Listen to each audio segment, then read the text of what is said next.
Is Tech really dead? The season 2 finale of The Bad Batch left us feeling all sorts, and I for one am somewhat heartbroken over the death of Tech.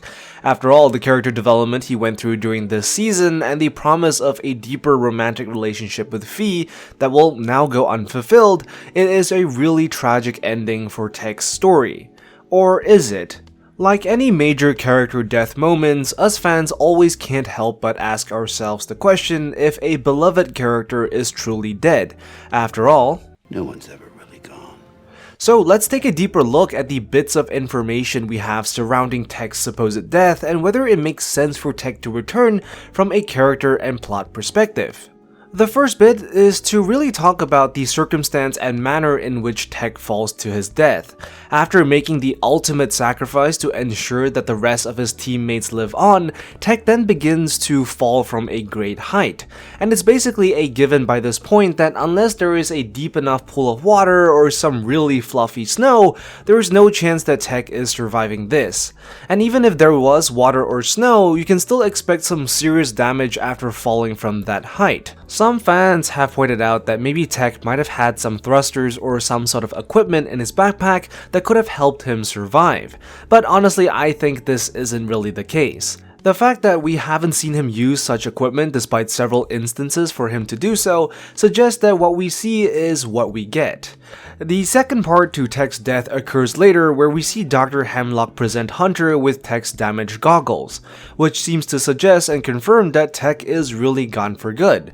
The show doesn't really beat around the bush and Dr. Hemlock just straight up says that Tech is dead while in the process of guilt-tripping Hunter. And I think that even from a character perspective, there is a certain finality to Tech's death.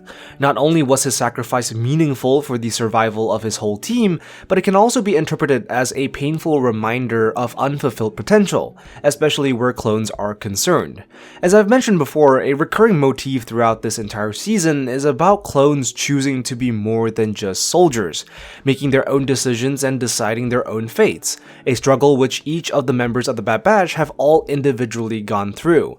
And so with the case of Tech, it's really about his future being cut short, not having the opportunity to fully explore what he could be besides being a soldier. Whether it could have been a racer or a lover or even both, we will never truly know. And this tragedy that is Tech's fate is so poignant because it serves as a reminder to the rest of the clones that it's better to live your life as you see fit now, lest it be cut short tomorrow. And so even from a character perspective, it doesn't seem like Tech is coming back. If at all, choosing to revive Tech as he is would probably undermine his sacrifice and really cheapen the stakes. So from a creative perspective, it doesn't seem like he is coming back.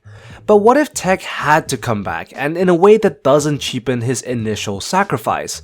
Well, if we had to bring Tech back, I think it really has everything to do with Dr. Hemlock. As we saw during the finale, Dr. Hemlock is in possession of Tech's goggles, and while he mostly uses it as a way to get into Hunter's head and acts sort of as a confirmation that Tech is indeed dead, there is one other thing that it does suggest, that being that Tech's body is in Hemlock's possession. And this is a huge point to note, as we learned in the previous episode that Hemlock is immensely interested in clones, specifically clones for him to experiment on. And so whether Tech is dead or hanging on to an inch of his life, you can be assured that Hemlock isn't going to miss the opportunity to experiment on Tech. And this is highly likely the case if you also take into account that Tech and the rest of the Bad Batch are mutated clones, which to Hemlock might present a unique case for him to study, especially on his quest to unlock the secrets of cloning.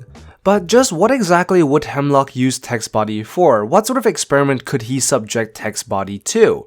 Well, to answer the question, we may have to consider the possibility and mystery surrounding the Imperial Death Trooper. Now, officially in canon, the explanation for the Death Trooper is simply that Palpatine wanted to capitalize on rumors about the Empire's attempt at reviving necrotic tissue. And these rumors were mostly centered around what the Imperial Military Department of Advanced Weapons Research was supposedly doing, which is not to be confused with the Advanced Science Division headed by Hemlock. Nonetheless, one has to ask as to how these rumors even came to be in the first place. So one possibility is that instead of the Advanced Weapons Research Division being responsible for the start of these rumors, what if it was instead Hemlock and his Advanced Science Division? After having recovered Tech's body and conducting experiments on it in an attempt to revive the dead, all of which could be considered as research for the development of Palpatine's clone. And so rumors about such experiments began to spread. And while it might not necessarily be the case that Tech becomes a Death Trooper, as it has thus far been established that the Death Trooper aren't exactly the undead, it could still be an interesting revelation that fills in some missing pieces in the lore of the Death Trooper. Not to mention, we are also at a time period in the Bad Batch where Death Troopers haven't been established just yet. As we are only just about to cement the creation of the Stormtrooper, it would make sense that the next step after this would be to talk about the creation of the Death Trooper. It is also worth mentioning that even though Tech might not be a Death Trooper, experimentation on his body might also lead to the creation of the Undead Trooper. In fact, the Empire was in development of a viral agent known as the Sickness, which infected dead troopers, turning them into walking corpses. Now, while the issue of undead troopers only became a big deal between the Battle of Yavin and the Battle of Hoth, there is no reason that development of this virus couldn't have started way before, with Tech being the first one subjected to the virus. And so by infecting Tech with the virus, it wouldn't technically be reviving him. The character of Tech that we all know would still be dead, but his body now warped and used for a different purpose. And this act of violation against the deceased and a character like Tech can go a long way in developing Hemlock as a villain. Not to mention, the undead troopers were a force to be reckoned with, as they had the ability to absorb more damage than the average trooper. And so if pitted against the Bad Batch, I think it would create some pretty interesting dilemmas for our heroes. Especially if other characters like Phee were to find out that Tech had been turned into such an abomination by the Empire, the outrage would be pretty considerable. All of which would raise the stakes of the conflict between our heroes and Hemlock himself without having to diminish the importance of Tech's death, as the Tech we all know and love would still be dead. Now, I'm not sure if they will go this route, but if they had to revive Tech somehow, then this is probably the way I would do it. Anyways, let me know what you think in the comments down below. Be sure to like and subscribe, and I will see you in the next one. I am the Lost Acolyte, and I have spoken.